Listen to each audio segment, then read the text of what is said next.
Tatlong settings sa inyong mga cellphone na dapat naka-turn off para mawala ang lumalabas ng mga ads sa inyong cellphone. So kung paano at saan ito hanapin, sundan nyo lang ang video na ito mga katropa.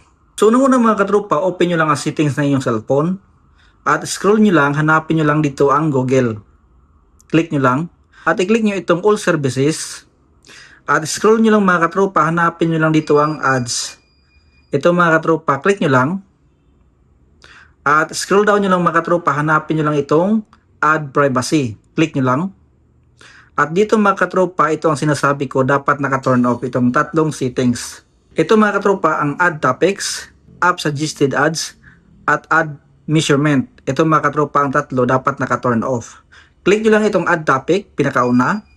Dapat naka-turn off ito mga katropa. So balik tayo. At itong app suggested ads, click natin. At dapat naka-turn off.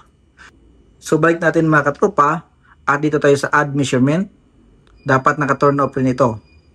So itong tatlo mga katropa ay dapat naka-turn off para mawala na ang mga biglaang mga ads sa inyong screen na lumalabas.